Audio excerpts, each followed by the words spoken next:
Welcome to Talkin Giants, presented by DraftKings. I'm your host, Bobby Skinner, here with my co-host, Justin Pennick. Big episode. There's each three separate things from this episode would constitute their own episode on usual ones. We have Jordan Ranaan of ESPN coming on later. We're going to do a little preview of the Jets preseason game. We're just going to be like our players to watch. I think the next preseason previews will be a little more in depth. And we also have to talk about our Fan Fest event. Justin, how are you? Bobby Skinner. Nice to see you. I got the air on. Turn that off. We're gonna be hot a little bit. Yeah. We're in the Bronx. How was your week in New York? I'm doing good. Fan Fest was good, but I want to hear about your week in New York before we talk about Fan Fest because it was a wonderful event. It was all right. It was, we went to the Mets game on Tuesday night. That didn't happen. And you would think you know what? If there was one game where you only saw the top of the first inning, it would be that game. There was 3 runs. Well, we sat down maybe right after that. Yep. Because we sat down on top of the first inning, and the Nationals already had 3 runs, and then the game rained out. So we basically sat there for 2 hours. Here's the thing. There. We didn't sit there in the rain. We stood in the concourse, and this is just some things that we've been saying to people at John Boy Media. I'm actually pretty glad. Shout out to everybody that came up to us at the Met game. And I don't know if we took many pictures at the Met game, but we had some people come up to us in the Met game and say what's up. So shout out to all of you. Nick Filato there. Nick Filato, awesome. Didn't grab a picture with him. I'm such an idiot. I was live streaming on Instagram, and then he came up to me, and I ended the stream, and I was just so oh, everything's happening, so much is happening. So yeah, bad guy on me, bad guy move on me. But the fact that we had a decent number of people come up to us in the Met game as we're just standing there, that reassured me that Fan Fest was going to be great, and it was absolutely Fan Fest great. Was definitely the best part of this trip. Hanging out in the office is cool. I've met John Boy. We went to a Giants game. Actually, the last time I was at MetLife was with John Boy. 2019, yeah. But everyone else here was a new person to meet, so that was cool to get to know my bosses and my coworkers a little bit. It's just I just am reminded that I'll never move from Florida. Yeah, you'll never move from Florida. So I got mad. We talked about this on the Fan Fest live show that we did. Go check that on the podcast apps and go check out that YouTube video if you haven't. It was with Christiana Tane and LPG. We had a nice 45-minute conversation or so, and I got mad. I was also just mad in general because leading up to Fan Fest, I was an anxious mess, thinking that something's going to go wrong. Because I always have the saying and the take of the person that's going to do the best job on something is yourself. So I was worrying about everything going right the most out of everybody. And since everything went perfect, it actually is credit to me because I worried so much. But no, the fact that Bobby Skinner has taken this New Jersey, New York trip, and now he's flipped it to, this is the affirmation why I'm never moving up here. We drove through crappy ass Kearney leading to the turn. Don't insult our Kearney to listeners. or Kearney. Yeah, you've been calling it Kearney for all week. That's how it's spelled. It's Kearney. It's Kearne. Kearney. When you spell it out, it sounds like Kearney. EA makes that Kearney. Kearney. You know. Well, also New Jersey's weird. So because Newark is Newark, not Newark. Newark is in Delaware. Newark is also in New trash Jersey. all over the ground. But also we were at a Walmart, which that's not the most luxurious place to begin with. And then the Turnpike, leading up to the New Jersey Turnpike, and we drove through North Arlington from MetLife, drove through North Arlington to get to a ShopRite. To a Walmart that was in Kearney. So we didn't exactly go to the most luxurious places in New Jersey. And then the Bronx, you're staying in the Bronx, and that's not a fantastic place to go. You're not telling me anything I don't know. I am not coming to New York for another month after the agita that I've had driving in the city. But my point is that you have not gone to the places that you should go to. If you go to various parts of New Florida, York, you'll have better places to go to. If you go to various parts of New York that isn't the Bronx, and if you go to New Jersey, which the Shore, Central Jersey, a pizza parlor, because every single local pizza place is a good place in New Jersey. So if you go there and then you have the take of, you know what, I kind of still don't like it here, then I would understand it and I would respect it. I would kind of hate it because you're insulting New Jersey is my favorite thing. You just crapped on 19 cities. You know who I did like from New Jersey? I liked Webby 54. That's his name, Webby 54. Sure. Peter but it's Pieter. So maybe pie eater is what he's going for. He was trying to get me to say that. Pieter. Lou Vega. My dad used to own a Vega. Anthony Masereri. That guy's definitely from New Jersey. Yep. Giants 10-7. 10 wins the floor. 10 wins the floor. Giants rush. Aaron Ritchie, who I know. And then Monty, who is the new commander of the David Sills Army. He has a West Virginia David Sills jersey. He has David Sills, a picture with him in his profile picture. Who are these David Sills cadets? David Sills cadets. They went to patreon.com/Talkin Giants. And for $2 a month, and some other tiers too, if you want to support, but $2 a month is a basic tier. And you get to watch us live as we record the shows. And you get some free magnets from Bobby Skinner. He'll send it to you in the mail, and access to some shirt raffles, et cetera, et cetera. Patreon.com/Talkin Giants. Was there somebody that was named Matt that signed up? No. Tough. It might have been Giants 10-7. Tough, maybe. But anyways, everyone's favorite time of the year is right around the corner. College football season. I'm reading an ad, and then we'll get to the regular part. Okay. So, to celebrate, DraftKings Sportsbook, America's top-rated sportsbook app, is putting new players in the center of the action with $200 in free bets instantly if you bet $1 or more any college football game. Take advantage of this limited time offer now. You heard right. DraftKings is giving all new players $200 in free bets instantly when you place a bet of $1 or more in college football game, no matter what. Head to DraftKings Sportsbook app now to check out all of the great promotions. DraftKings Sportsbook is the safe, secure, and reliable, located right here in the United States, so it's easy to pause and withdraw your money at your convenience. Download the top-rated DraftKings Sportsbook app now and use promo code JOHNBOY to receive $200 in free bets when you place a $1 bet on any college football game. That's promo code JOHNBOY to get your free $200 in free bets instantly for a limited time only at DraftKings Sportsbook. Must be 21 or older. New Jersey, Indiana, or Pennsylvania only. DraftKings.com/sportsbook for details. Gambling problem, call 1-800-GAMBLER in Indiana, 1-800-9 with it. All right, our draft, our draft episode. Our Fan Fest event, and Fan Fest in itself was pretty cool. Went really well, and I had a great time. We met a ton of people. Yep.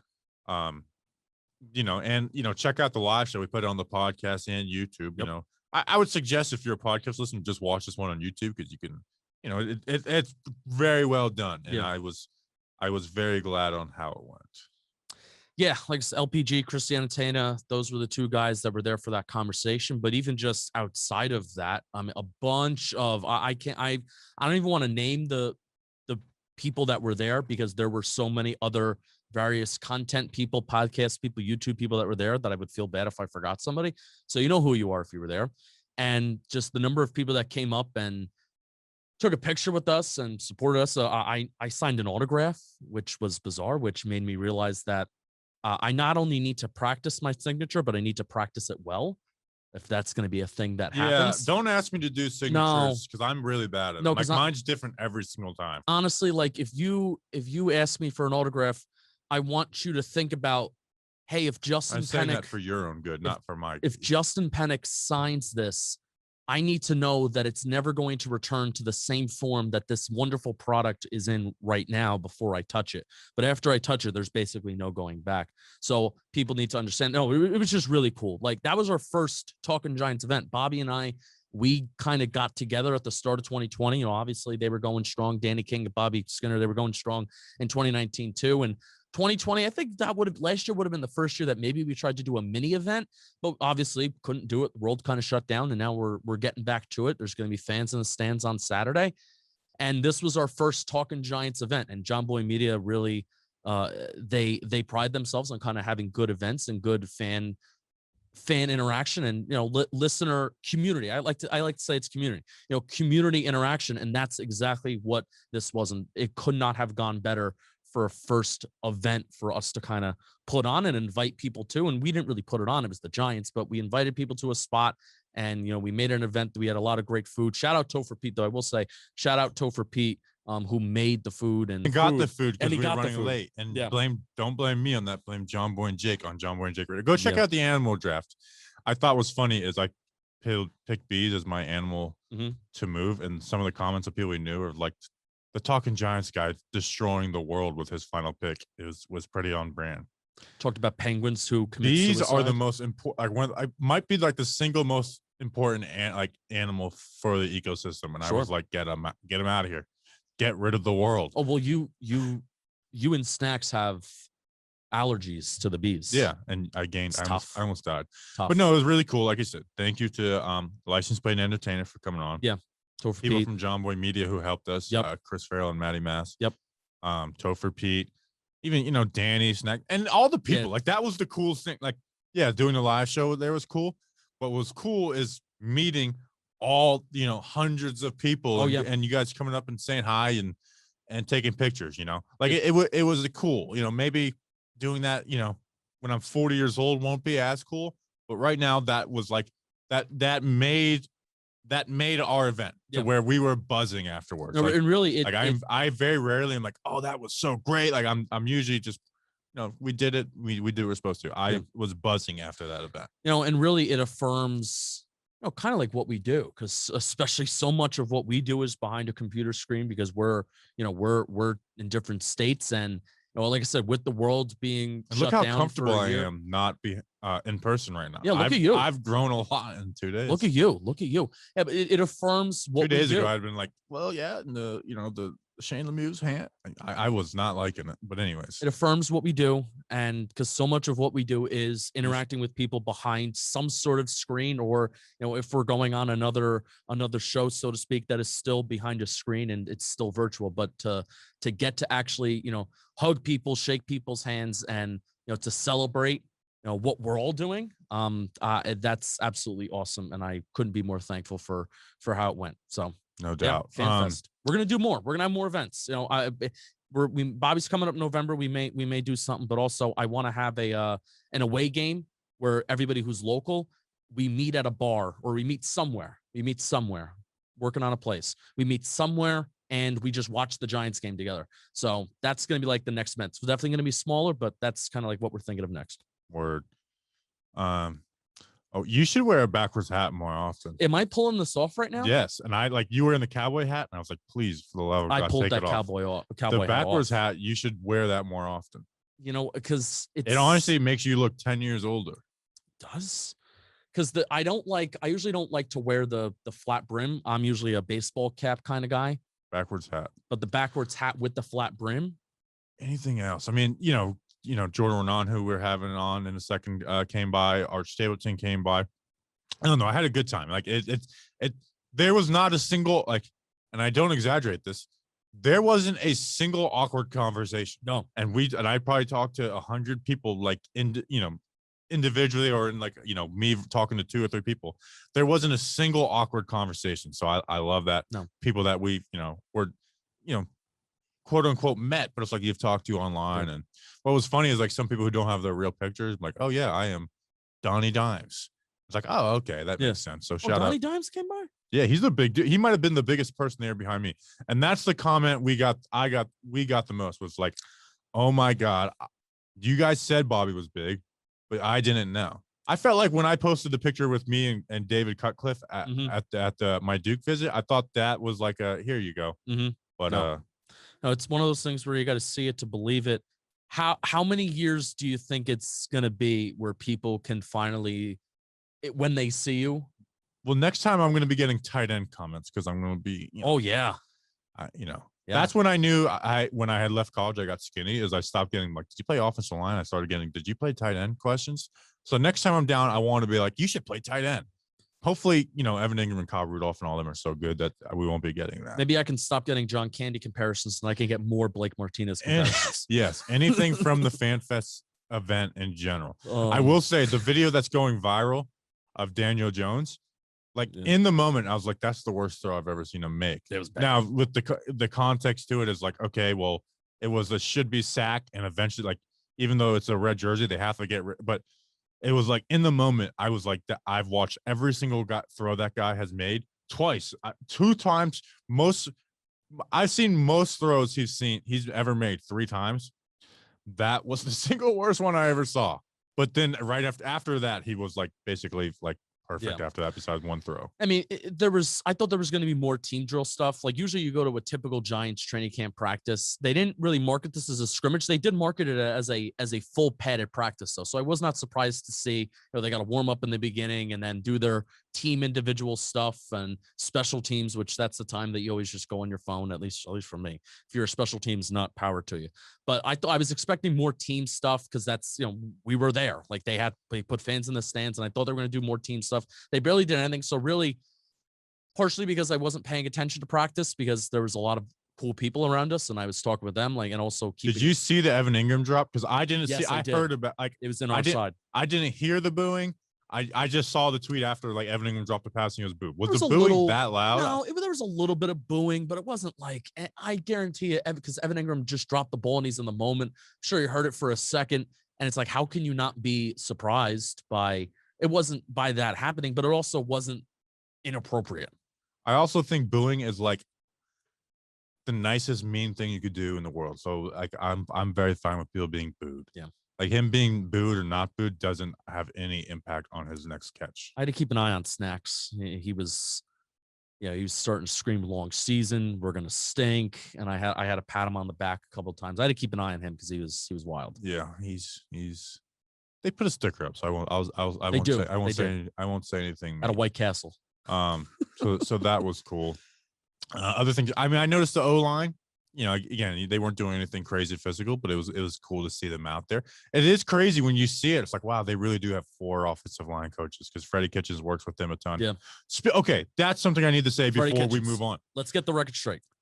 And I'm not the type of person who was like, I'm just going to scream out trying to get reaction. Like there's people, and more power to, but like, they're like Kenny Gallday's. They're like, Kenny.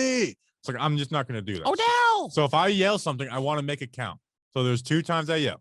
One was like, "Hey, Nick," to Nick Gates, and he did a little headbutt thing, and I did it back. It was like just like, good to see. That's your thing. Which gave me a lot of street cred in my section. Hey, this guy. Hey. The other one was Freddie Kitchens. Every picture I've seen of him or video of him during camp, he doesn't have sleeves on. Mm-hmm. That night he was wearing sleeves. I guess church it up for the camera a little bit. Yep. And I yelled, "Freddie, what's up with the sleeves tonight?" Or something of that nature. And he said back, he pointed at it. He's like, he pointed at his arms and said, like, "These aren't legal in New Jersey," or something of that nature. And I tweeted it out, and the blue check mark mafia scum like Art Stapleton, who we love, oh hey, like Zach Rosenblatt, who we love, were accusing me of being Wes Steinberg. That was a very real quote from Freddie Kitchens. And one of the people who was right on the field with him, like was right next to Freddie Kitchens, he was like, that was funny when Freddie Kitchens yelled that back. Some people feel threatened. I know. Come on, Art. No, Art. Thank you, Art, for coming by. That was fun. Yes. And I can see with our record that you would probably think that I was making that up. That is true. Is Zach Rosenblatt a bad guy for not coming by? Here, not here to the tailgate. I didn't formally invite him. Oh, that was my bad. I didn't formally invite any of the beat writers because I thought they were going to be working in there. Like Ranaan and Art came up on their own, or maybe LPG told them. But I didn't invite. They follow us. We promoted it like crazy. Yeah, so I didn't invite any of them. I'm gonna say he's a bad guy. All right, we'll see. He's not gonna listen, so he'll never see this anyways. Good. That's why I'm calling him a bad guy. Anything else before we kick it to the Jordan Ranaan interview? No.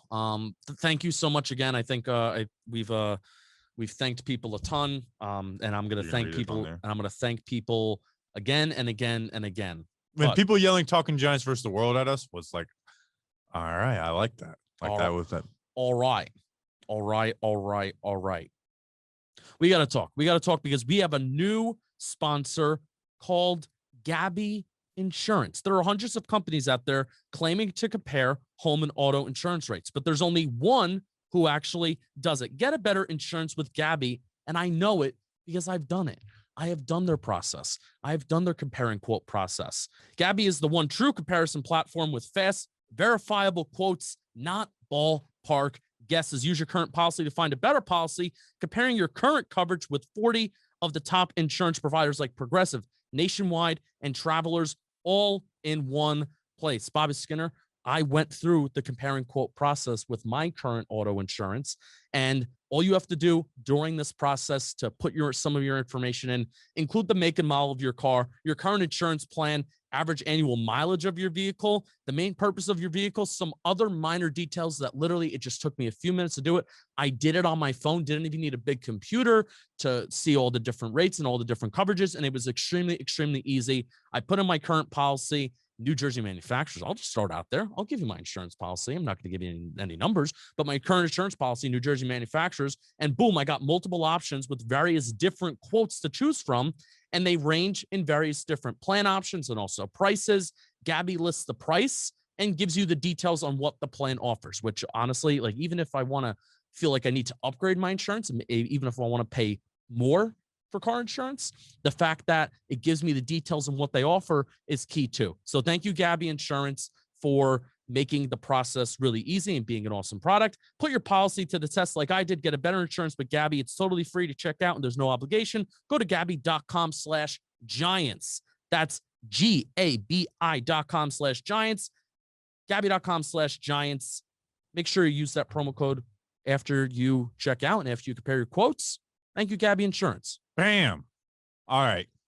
Now let's talk with everyone's favorite beat reporter of ESPN, Jordan Ranaan. All right. We now welcome back onto the program. We are in the Bronx from the John Boy Media headquarters. And are you at MetLife Stadium right now, Jordan Ranaan?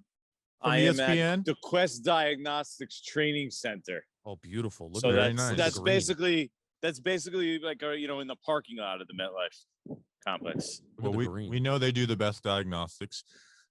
Jordan Ranaan of ESPN, man. One, how are you doing? And two, what'd you think of our little fan fest event? Yeah, I'm good, man. I'm glad you guys welcomed me back. It means I didn't completely embarrass myself the first time around. So that actually got really good reviews. Quite the honor. It's quite the honor to be a repeat guest here on the Talking Giants. I don't know if everyone gets that honor, but no, it's definitely good to get you back on. The last one you came on, like that did big numbers. It got good reviews. So yep, you're doing something right.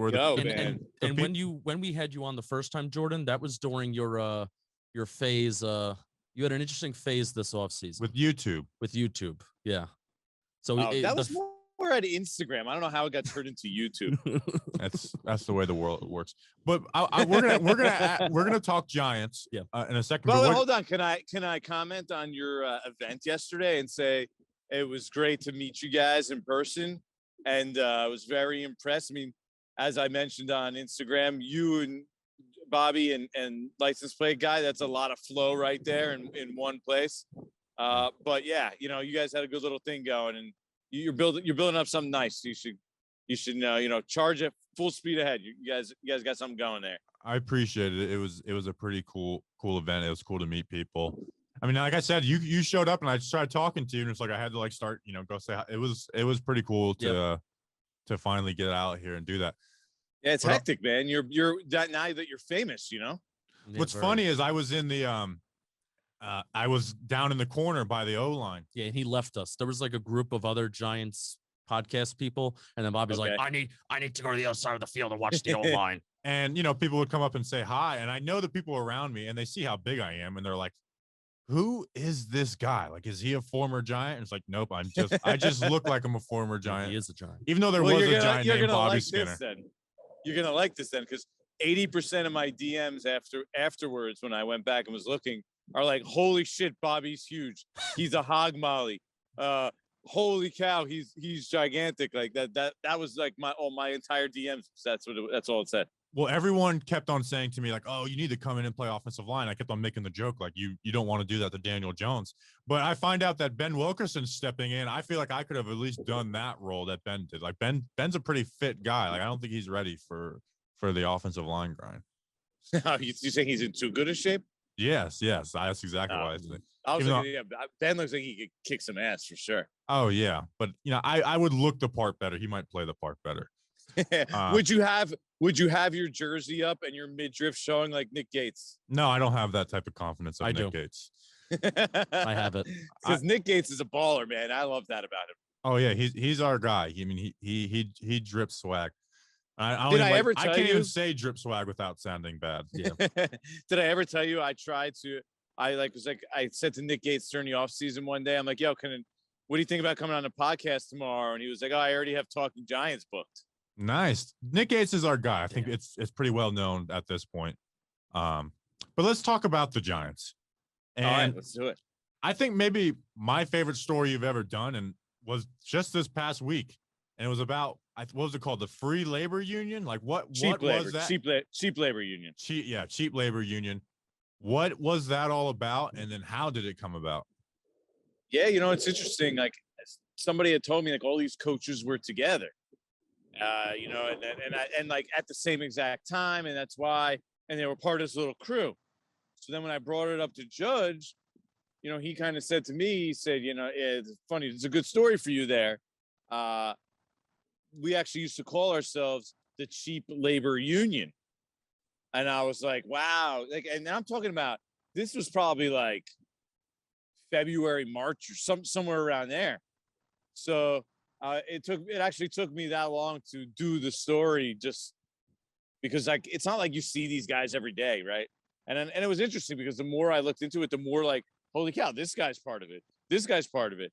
And you'd be surprised. I mean, Jake Peets, who's like the new LSU like offensive coordinator last year, like he was part of it. There's just so many guys that were in it at some point or another, because it was like over like a 3 or 4 year stretch during that Nick Saban Alabama, like the beginning of their run. And dude just knows how to obviously hire assistant coaches, because you look at the names that were on that staff at the time, they're all been pretty successful. And now a lot of them are all here. So it's interesting because they were all, like they said, cheap labor union, making like nothing, you know, like 22, 30,000. The guys that were making like $40,000 a year were like, that was a lot for them at the time. And they had families too. So right, man, they were really grinding at the time. So the fact that they're here now, and I told them all, like, you know, they're not the cheap labor union anymore. Now they're the expensive labor union, because they ain't making those $30,000, you know, to come coach the Giants anymore. But that relationship that they all had, like, that's a big part of why they're here right now. Joe Judge is not shy about that, of saying, you know, he brings in guys that he has previous relationships with, because he knows he could trust them. Like, those guys aren't going to screw him over. They're going to be 100% behind him. And that's a big part of why this staff is what it is. And those Friday nights that these guys spent, and that's why Joe Judge is, you know, and some of these guys are so well-rounded. They basically, on Friday nights as 20-something-year-olds, hold themselves up in the coach's room or in hotel rooms on the road while they were at Alabama, and gave each other coaching clinics on football. So, you know, Rob Sale would talk about inside zone. You know, Phil Savage, who was a personnel director, he was the Alabama color guy, I think, at the time. He would come in and give them presentations on personnel. So, I mean, they're like basically went to a graduate coaching school at Alabama. That's what I found most unique and really cool. Yeah, it's crazy how they like worked off, like, you know, working on a coaching staff, and especially at Alabama. I mean, it's a nonstop grind, especially when you're in some lower roles. You're doing some grunt work. And the fact that it's like, okay, on Friday night, we're not going to, I mean, I'm sure they went out and had a good time, but it's like, we're going to do, like you said, do those coaching clinics. Who was in it? Obviously Judge, Jody Wright. Well, Rob Sale's okay. Apparently the initiator of the name, which was a funny story, like the way they tell it. First of all, Rob Sale denied that when I asked him the first time, because I had him first, I was like, yeah, you know how the name came to fruition? He's like, you know, plays dumb and like has no idea. And then I speak to Judge and a couple other guys, and basically Rob Sale made up the name. So I had to go back to him and be like, hey, you know, this is the recollection of everybody else about the story. He's like, yeah, maybe that's the way it happens. Like, oh, you think, Rob? So, well, it's good to know we can't trust anything Rob Sale says. So they're all making jokes at the time, and all these college coaches apparently are complaining, but having too many coaches on the staff, which, God, who knows why they would complain about having too many coaches. So Nick Saban in a meeting was like going off on these other coaches. Like, I don't know what these guys are talking about. I mean, all they're trying to do is get rid of their own cheap labor. So Rob Sale walks out of the room and goes, see, fellas, that's all we are to them, cheap labor. And with that, the cheap labor union was born. There you go. Should we make some shirts and we gotta send them to them? We actually might do that. You have to do hashtag CLU, because apparently these guys, like if something happens in their career or they win a big game, that's what they text to each other. Oh, I love it. They hashtag CLU. I like it. All right. So now it's in the middle of training camp. So we want to do some, let's ask you some real beat reporter questions. Bring it. What's Freddie Kitchens' involvement? Because he's part of that group. You talked about how tight they are. Jason Garrett is an outsider. I'm not saying, not to say that they don't like working with each other, but he is an outsider from a very tight niche coaching group. And Freddie Kitchens is now working with them. I know, watching yesterday, it was like, okay, he's basically working with the O-line. But like, what is his real involvement behind the scenes when they're not on the practice field? Yeah, my understanding is part of Freddie's job, and the O-line is sort of like he's involved in that room. He's sort of like the run game coordinator, is my interpretation of what his role is. Like, he's like Jason Garrett's offensive coordinator assistant with like a concentration on the run game and the offensive line. So you see him most of the time. It seems like he's hanging around the offensive line. Occasionally I've seen him pop in on the running back. So that's sort of what I think we're going to see Freddie Kitchens' role evolve into. It'll be an interesting dynamic because you can view it. I mean, it doesn't seem ridiculous to me to be like, he's basically like the assistant offensive coordinator. I wonder if he was part of that movement last year, because the Giants rushing offense to start the season was absolutely abysmal. And I wonder if he was part of that movement, kind of like starting with that first Dallas game of let's get Caden Smith going as a lead blocker. He was a tight ends coach last year. So I wonder if he was part of that movement and then it morphed kind of into this job. Is that a fair inference? I think they just wanted to add new wrinkles to the offense. And I think that, midway through last year, especially when they switched offensive line coaches in the middle of the season. That's true too. Freddie Kitchens became more involved in that aspect of it, even though he was tight ends, that he was also getting more involved in the development of the running game and with helping out with the offensive line, because he was already there, right? Yeah. So he was already in place, whereas Googe came in last year and, he was basically just thrown right into the fire. Like, all right, you're in charge. Here we go. Let's go. Yeah. But what was it?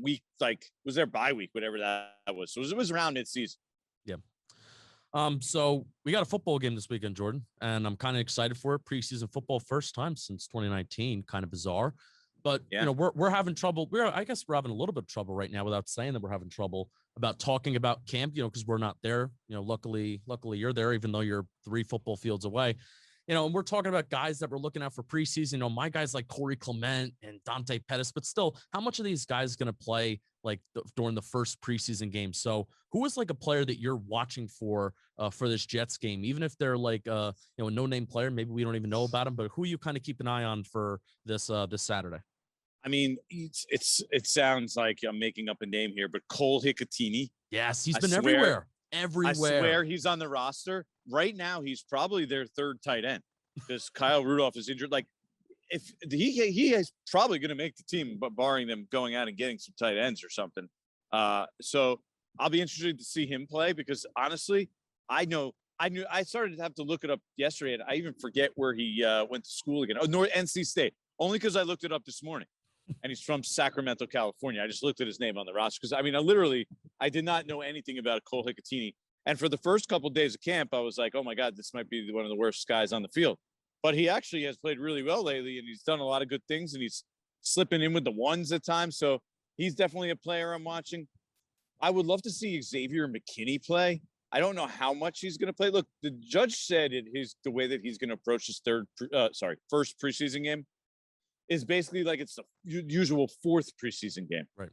So that means like nobody's going to play much in regards to the real players. It's going to be a lot of really young guys. So we're going to see like Brett Heggie or like a guy like that, or, Kyle Murphy play like literally 40 snaps on offense. Like that's what you're going to be watching. But I would love to see if Xavier McKinney plays a little bit because he's a guy I think needs playing time because he didn't play a ton last year. He's basically a rookie. Still young. But he's going to play a big role on this team because you see them running a lot of stuff with 3 safeties. So he's a guy that really, really intrigues me this summer. Rodarius Williams, another one. I'm usually the one to pump the brakes on the young guys because I think the hype is usually stupid. And it's like, oh, Rodarius Williams went in because Adoree Jackson got the day off. And this guy didn't play, so they had to put someone in there. But no, you know what? He actually went in there, played well when he got first team reps, held it, looked like he totally belonged, and has really done a nice job throughout camp. So he's a guy I really think the optimism on him is kind of warranted. Now, who knows how it kind of translates to like real football on the field and games. And, when you get to play with the first team, it's like a completely step up. Like, remember Matt Lacoste a couple of years back? Matt Lacoste was the best practice training camp player ever. And it never just seemed to translate, mostly because of injury, but like that happens with guys. But I'm very intrigued to see Rodarius Williams play as well. Yeah, it's, when he first got drafted, it's like, okay, I was like, I like the player, but there's so much like people ahead of him on the cornerback spot. So it's cool to see him. I mean, he's 25, 26 years old. It's like the dude has 3 or 4 years just missing from his resume somehow. Yeah, you look at him and like Adoree Jackson are like almost the same age. Yeah, I mean, he's older than his brother, who's in his like 3rd or 4th year in the league, which is just, I mean, that's just wild. It's like, how did that happen? Where did those years go for this guy? We usually like pride ourselves on finding the details that no one cares about, and we didn't find out why he's that much older and still in college. That's a story. Isn't that a story? I know. Yeah. I mean, it's definitely something that needs to be figured out. Like, I got to calculate the years. Like, what did you do when you were 17 to 23? It's like a lot of kids get held back at like they do an extra year at kindergarten. I don't want to say that's Rodarius. We'll you know what? We're going to figure out by end of the weekend. He pulled a Brandon Whedon. Yeah. I did the real in-depth, reporter look by Googling it, but I didn't come up with anything originally. And I kind of stopped there. I haven't gotten to the point where I need the big Rodarius Williams story yet. So yeah, that Google is going to be my thing. I'm not going to message him and ask him like, hey, why are you so old at this point? Like, what grades did you get held back in? Here's another rookie. Now, I may have just totally missed this the past few days because we've been, running around like crazy. Why isn't Kadarius Toney like a full participant in practice at this point or playing in this Jets preseason game? Because I thought he was ramping back and he was back. Like, what? This dude is the mystery man. Like, is it an injury they like have not disclosed? Like, is it or just rest or what? I think at this point he might either A, not be in great shape, or B, be banged up. I don't know for fact though. It is kind of strange that Joe Judge said yesterday, like, it's part of his workload management, but the dude didn't do anything the day before the scrimmage. So like, what do you got to workload management? The guy who's, by the way, 21 years old, Yeah. I don't know, but you never know. Like, we don't know what COVID did to his body either. Right. Like, there's just so many unknowns. It's like all I have to say about Kadarius Toney at this point is it has been a strange start to his Giants career. Like, things you just never see before. I mean, I have never, ever heard of a guy not showing up for OTAs because of the contract. Like, that's just unheard of. I mean, they sign a waiver. It's never been a thing. There's been thousands and thousands of guys who have showed up to OTAs because basically OTAs is you're learning where the bathroom is in this building behind me. You're learning where the cafeteria is. You're learning the basics of the offense. So it's important for these guys. Yeah. So for him not to have that, I mean, it's a big deal that kind of flew under the radar. I mean, and then, he had the shoe thing. He had a family emergency. There was just so many things. He was never on the field. And now this just seems to be a continuation of it. Now, I'm not going to say it's a problem because I was here when Odell basically did nothing. I'm not saying he's Odell. Let's get that straight to start. But Odell basically did nothing like his first 4 months here. Yep. And then went on the field and had the greatest rookie season I've ever seen in my life. I mean, he had, 1,310 yards and 12 touchdowns in 12 games without stepping on the field for months, which is crazy. So who knows? I doubt Kadarius Toney's going to even approach that, but who knows? He could go out there and once his regular season comes on, they throw him in there and he could kill it. Who knows? But it has been a strange start. The entire Giants rookie class, Bobby and Justin, you look at it and you're like, this is not a great start because you got Kadarius Toney, all the things I just mentioned. Okay, Azeez he's been out there for the most part. He's been playing, so that's good. 3rd round, Aaron Robinson, core muscle surgery. You haven't seen him at all this summer. Is he not coming back? Like, is he not going to be ready for week 1, Aaron Robinson? Like, what's the deal with him? I mean, I would assume he's going to be back in the next few weeks, but that's a position that's hard to ramp up for. He's so far behind. I can't imagine you're going to see him be, like, first of all, one of the hardest positions to translate and come in and be good as a rookie is cornerback. Right. I can't see him coming in and making an impact early in the season. At this Seems point. like they're prepping for that with Love playing the corner too. Yeah, I mean, they're going to use a lot of different packages. Darnay Holmes is going to be the slot guy. Love will be, certain packages. That's my take on it. But then you got 4th-round pick Ellerson Smith. He hasn't done anything either.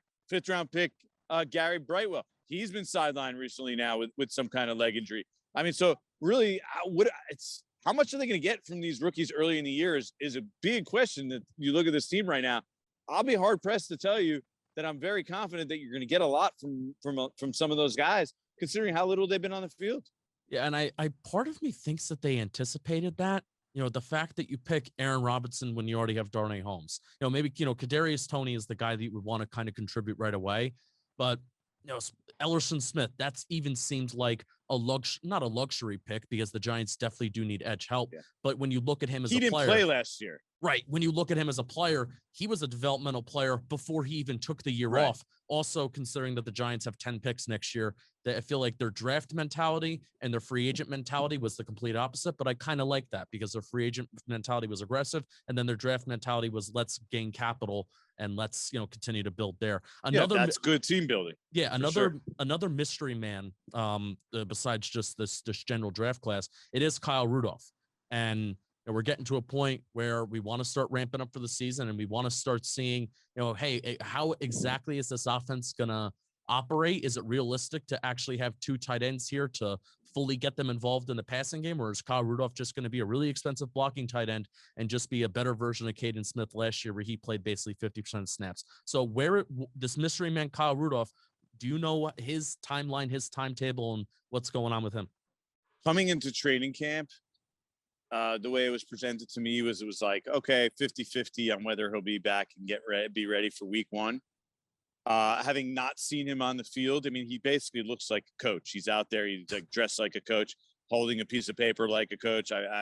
We don't see him do anything, like literally nothing. Mm-hmm. So it's hard for me to believe that week 1 is realistic for him at this point. It's getting really, really hard. What I was told about Saquon was like, the Cleveland joint practice week, like he had to kind of get back on the field around then to be able to ramp up and get ready for week 1. Like that was kind of like the realistic time period.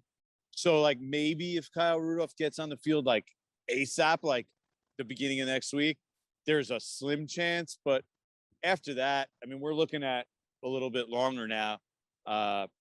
They say there's nothing overly serious. Like there's no like second setback or another surgery or anything, but I don't know. We just got to wait and see. We haven't seen him do anything either, but I wouldn't count on him being ready for week 1.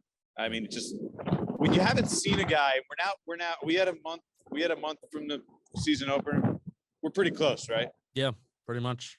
Yeah. I mean, what do we I was so today's the 12th, and then the September 12th is going to be the home opener. Yeah. 1 month. Yeah. We were so focused on Saquon that it's like once Saquon came back, it's like, okay, now what's the deal with Kyle Rudolph? And like you said, it doesn't seem like there's a real timetable to bring him back. Yes, Saquon was like working on the backfield, and you could see him running and doing stuff every day. You're just not seeing that with Kyle Rudolph yet. So that seems to be the progression here with the way they're working this camp and the injured guys.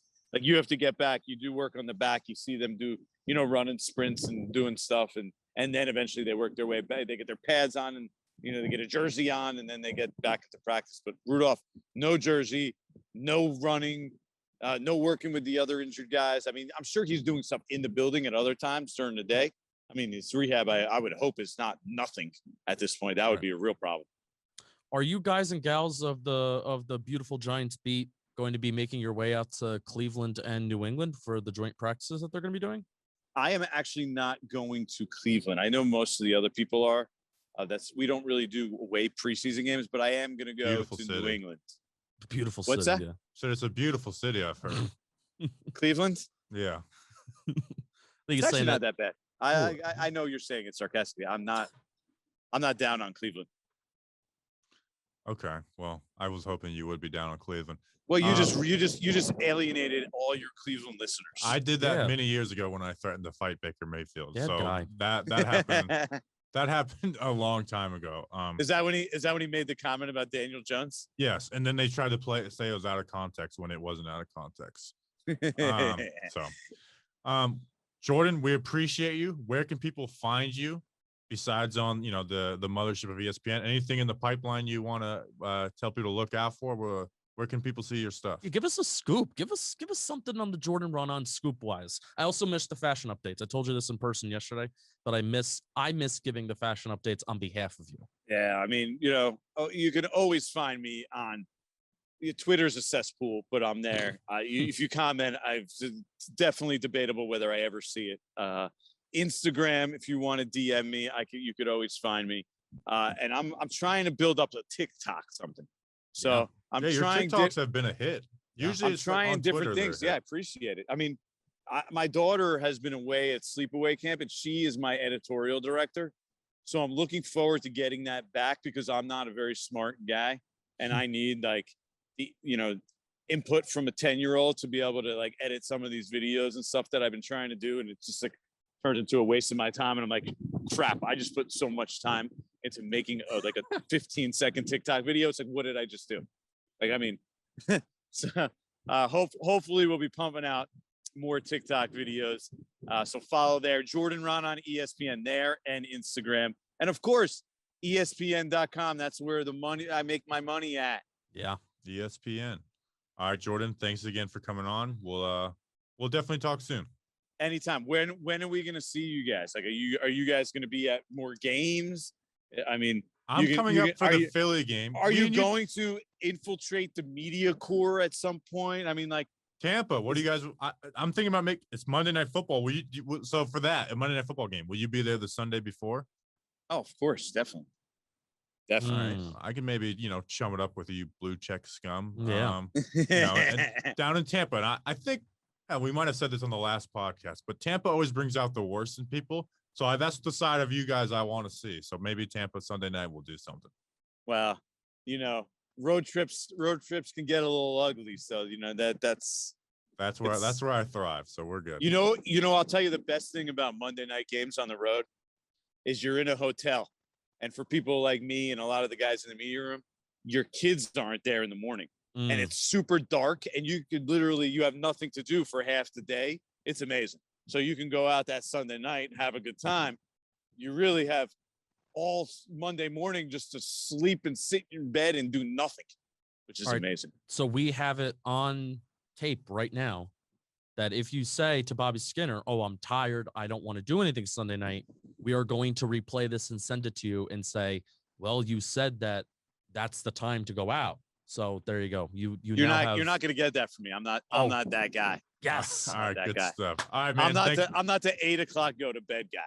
All right. Well, Justin is. I am 100%. We record at 7 o'clock. And Yep. All right. We appreciate you, man. Thanks again. Do it again soon. All right. Thank you so much to Jordan Ranaan of ESPN for coming on. And Bobby Skinner, before we talk about a little bit of a Jets preview / kind of just celebrate Giants football being back, we got to talk about Roman. Look, no one's perfect. Even the best baseball players, they strike out with the base. So do the best golfers, sometimes 3-putt with the tournament on the line. So if you feel like you're coming up short in the bedroom, sometimes it's perfectly okay. But if it's bothering you, there are options. Go to GetRoman.com/world right now. With Roman, you get a free online evaluation, ongoing care for ED, all from the comfort and the privacy of your home. A U.S. licensed healthcare provider. They'll work with you to find the best treatment plan. If medication is appropriate, it ships to you free with 2-day shipping. That is very, very fast. The whole process is straightforward and discreet, all from the comfort of your home. That's my favorite part about the Roman process. You don't have to leave your home to get some ED help and some professional help, might I add it too. Nothing sketch about it. Go. Danny King uses it. He does. He actually was talking to me about it yesterday. Danny King was talking to some ladies yesterday. Danny King's the ladies, man. Danny King is the ladies, man. He had some, women in the DMs. And I asked him what the weather was in Afghanistan, and I don't think anyone understood the joke besides me and you. And you probably didn't think it was funny, but I did. And that's all that matters to me. You know, sometimes I don't really laugh that much when I'm on air because I'm just thinking about things. And what I'm thinking about right now, I'm thinking about Roman. I want you to go to GetRoman.com/JohnBoy right now to get $15 off your first month. Look, there's a straightforward way to take care of your eating. GetRoman.com/JohnBoy. Make sure you go to that link. John Boy. GetRoman.com/JohnBoy. Get started now. Save $15 off your first month of treatment. And thank you, Roman. Yeah, that's a really nice. I'm sure somebody knitted that. That's really nice. We should screw it up. All right. Thanks again, Jordan Ranaan. Gonna do a light preview of the Jets preseason game. So we're essentially gonna do our 2 players to watch each, one offensive, one defensive. Maybe next week we'll spend a little more time on it. Yeah, because really we don't know that much about basically the players on the Giants that are kind of going to be playing. Like we know on some Saturday. that aren't. Yeah. But he said he's going to treat it like the final preseason game. So, but the offensive line, he was non-committal on because they are thin with numbers right now, and they're very young. So I could see someone from that group playing. But like I said, we don't know who they expect to play. Right. But we're gonna talk about some guys who I would fully expect to play. Mm-hmm. And first. And this is you've known this one because I think I've said like 10 times over the offseason, my first guy to watch for the preseason, Kyle Murphy. It feels good to finally say it on the one. I'm just pumped for the preseason game.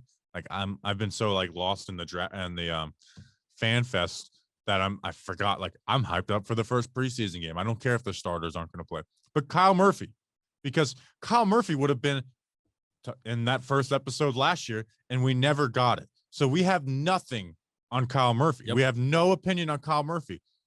And honestly, I like what I saw out of him in Rhode Island. Not like this guy's going to be good, but it's like I just want to see what he looks like against NFL players because he played at Rhode Island, so he didn't play against the best competition. So I want to see what he looks like. And he's someone who has taken snaps at every single position on the offensive line at Rhode Island. He played left tackle, right tackle, both guards, and center in some of those games. And even yesterday when Brett Heggie, got banged up a little bit, now he came back in the practice later, Kyle Murphy was practicing snaps. And I'm drawing, it just reminds me of Nick Gates. And I'm not saying he's going to turn out the Nick Gates, but Nick Gates was a nobody going into the 2019 preseason. And he made a name for himself in preseason. That's how he got on our radar. In fact, Danny King was the one to say, hey, this Nick Gates, he played good in that first preseason game. Like he's my guy to watch for this Bears preseason game.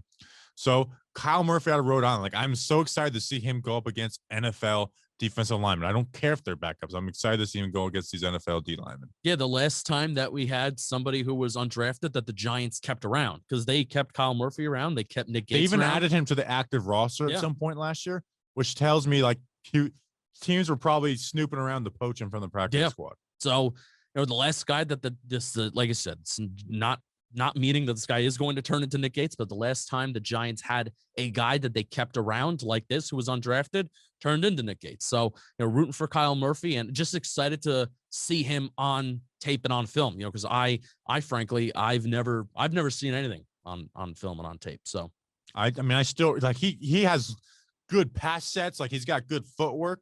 It's just, can he do it at the NFL level? So I'm extremely excited to see what Kyle Murphy is like, now, especially since they don't give you all 22 after the preseason games, it is kind of hard to watch like individual players, especially on the interior offensive line. But that is my guarantee. Like there's not many players that I'll watch every single snap of just them. Yep. Kyle Murphy, on Sunday, I will watch every single snap of Kyle Murphy before we record our episode. There you go. All right, I'll stay on the offensive side of the ball. My guy's Corey Clement. Basic running back spot, skill position spot. And I know I'm not going one of the wide receivers. I'm sorry. But knowing what we know about Saquon Barkley and, how he's going to possibly be eased back and, Devontae Booker, I can see a world where Corey Clement could possibly be a better backup running back option because he's more of a diverse running back where I feel like Devontae Booker is maybe just a better runner. But Corey Clement, he has the special teams background and he also has the pedigree of making some big plays He's too. a receiving threat. I mean, in an important look at the game. Super Bowl, Yeah, an important game. He made some big plays and he has been one of the guys that the people on the beat have said, this guy looks good. This guy looks good. He's getting reps here. He's getting reps there. So Gary Brightwell, Jordan Ranaan already kind of talked about. Gary Brightwell's been struggling with an injury. Not sure if there are other guys on this Giants roster that they have. There's probably like 2 or 3 other bottom of the barrel running backs that aren't going to make the team. But Corey Clement should get a decent amount of snaps. I certainly hope so, and I'm excited to see how he looks. Yeah, like a guy like Mike Weber will get a lot of run probably. I think even Elijah Penny might get a little bit of tailback reps. They've been giving him some handoffs. Yeah. Absolutely. And the fullbacks always play like the full preseason game. Even though I guess they do have 2 fullbacks with Colin Gillespie too. Yep. Who had a great shirt toss at the end of the event. Like it was a 360 like toss into the crowd. And speaking of him, they have it's Wednesday, my dudes, which reminds me of it's Earth Day, my dudes. There you go. Colin Gillespie. So yeah, Corey Clement, like if you're looking for a backup to Saquon, he might like if Saquon's like getting 80% of the reps, he might be a better option than Booker because Clement like excels in the receiving game where Booker's just type that like if Saquon were to go down, Booker is the guy we want to give those reps. Where Clement, like he can add more as a receiver. And I do remember having the same conversations about Dion Lewis compared to Wayne Gallman last year. So we'll see. And Dion Lewis was pretty disappointing in his role, even though he did have some good receiving plays. But Corey Clement. All right, my defender, and this guy better play a ton. Like I'm going to be pissed if he ends up being like the guy sitting. Carter Coughlin. We have never seen him play the inside linebacker spot. And, you know what? I'm not going to bring it Ryan Connolly. And I remember that first preseason game. We've been like, man, Connolly, like, sometimes he takes unnecessary risks and will, overplay a play or get washed up because he was a little too aggressive. But it's like, I like seeing that. I want to see him grow in that. Carter Coughlin, he is aggressive. And I'm excited to see him play a brand new position. Like we know and if he's good at this position, he's someone who has been like, he was like one of the top sack guys in the Big Ten coming out. It's just like, he just doesn't have the frame to play that NFL edge spot. Yeah. Like he has more pass rush moves than so many guys. So you put him and he can figure out that inside linebacker spot. And then you can put he could embarrass dudes. Like he embarrassed Rashawn Slater a couple times in their college matchup. You put him up against guards and centers. Like he can be like, I'm excited to see how Carter Coughlin looks. Maybe he's never going to be the every down inside linebacker type, but to come in and play some reps, I'm excited to see what Carter Coughlin looks like out there. I want to know, is he playing with instincts and aggressive? Maybe, and I'm okay if he makes a few mistakes, but I want him to play that way instead. What I don't want to see out of him is sit, read, take a block. Yep. And get washed out. Play my gap. Yep. I may make a tackle, but it's 5-6 yards down the field. I want to see him make some mistakes, but be aggressive making those mistakes. Yep. If you make a mistake, make it at 110 miles per hour. Yep. Don't make it going 5 under. And apparently, this was news to me. He was drafted last year to be the off-ball interior linebacker. Shout out Zach Rosenblatt, forgetting that. It was the draft heads that said, oh, this guy might transition better to interior linebacker. And granted, I didn't believe them because you look at the production and then also the film of what he did when he was in college. And it's like, yeah, this dude's an edge rusher. Like he has the production. He has the pedigree here. Why change a good thing? But I guess the draft heads, they're right for once. So excited to see Carter Coughlin. And I called him the poor man's Zach Bond. And so did our friend KSI. Or whatever how it goes. And he has to kind of make the position transition because the edge room is crowded, but not in a sense where we're extremely happy with the names that are there. It's crowded because the guys that are it's crowded because they're all like at that same level. Yeah. So, size and don't have huge expectations except for Azeez Ojulari. Right. So speaking of the edge room, my guy to kind of watch out for is Nico Lelos. Now, again, we don't really know a ton about the bottom of the barrel guys in the roster, but Nico Lelos, while the edge room this training camp has been almost like musical chairs. So what's crazy is when we in the offseason, when we would list 8 edge guys, we would never even said Nico Lelos. Yeah. And now it's like, okay, maybe we need to start saying Nico Lelos. Because I feel like so far this training camp, there's been musical chairs of, okay, Azeez is missing practice today. Lorenzo Carter's missing practice today. Afedi's missing practice this day. O'Shane Zimenez is missing practice this day. I feel like all of them have alternated of practicing and not practicing. And Nico Lelos has been getting run with the first team. Now he's not, I don't think he's a starter, but the fact that so many guys have been hurt, he has been getting reps with the first team. He could be a guy that because Lorenzo Carter, O'Shea Zimenez, and all these guys are sitting, that he gets, maybe a couple series and then he's taken out, or I could see him playing for most of the game because the Giants just need edge rushers, or they just want to see what Nico Lalos is all about. So I'm excited to see what he can do in getting consistent reps, because we saw what he can do last year. Granted, I don't know if he kind of jumped off the screen in any kind of way as a pass rusher, but he jumped off the screen in regards to he forced turnovers in consecutive weeks. But I want to see him, against lackluster competition, beat a tackle off the edge, make some moves and make some guys look silly. Nico Lalos is my defensive player to watch. Nico Lalos. What's crazy about Nico is that Cincinnati game, he won reps against it. Now they have, they had a bad offensive line. If there was one offensive line in the NFL where I would be like, oh, I would definitely not trade for that one, it would be the Cincinnati Bengals. Yep. I would not trade the Giants offensive line for theirs. Yep. Before we go,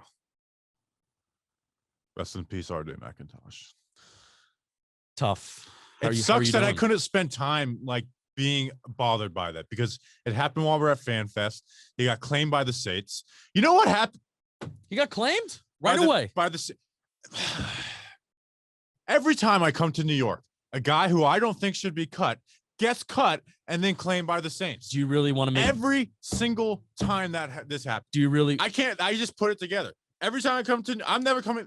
You talk about me not coming to New York. I'm never coming to New York again, because next time I come to New York, Nick Gates is going to be on the Saints. I'm never coming to New York. It's funny how both guys. I'm doing my corny radio stuff, and I think it's because we're in a studio. Yeah, what is going on with you right now? But that. It's funny how both guys. Because I realized it live on the podcast, and now it's.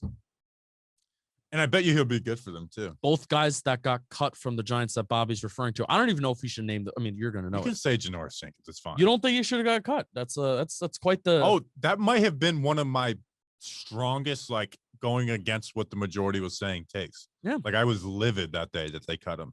Both guys went to the Saints. Does that say something? Yeah. Eli Apple went to the Saints. Maybe they just love former Giants. They do, but they had Grant Haley on their team for a little while. Oh, wow. But something going on. That bothers me. All right. I actually. So I said I didn't have time to get bothered by it. Now I'm bothered by it. You found it. I'm not even in a joking manner. You found it, bud. I'm never coming back to New York. So next time you see me, I'll be in Florida. So it'll be good to be back. Cancel the Eagle game. We appreciate you guys. We really do appreciate you guys. Thank you for making this week possible. Yep. This doesn't happen without you guys. If we were some dumbass show that doesn't gain any listeners, we don't get to do this. It's not just because oh, you work with John Wayne, you get to do stuff like this. No, we had to prove that we had you guys behind us, and we were nervous to see how it looked, and we had people from the company there, and they saw it. So seriously, thank you guys. We appreciate you. We will see you. Actually, Monday. We're recording Monday for the recap of the Jets preseason. No game. PPP on Monday. No, PPP will be on Tuesday. So we'll be recapping the Jets preseason game, which feels really good to say, on Monday. Follow along with all our videos and stuff. We appreciate you guys. We'll see you then. Enjoy the Jets game. But until then, let's go Big Blue.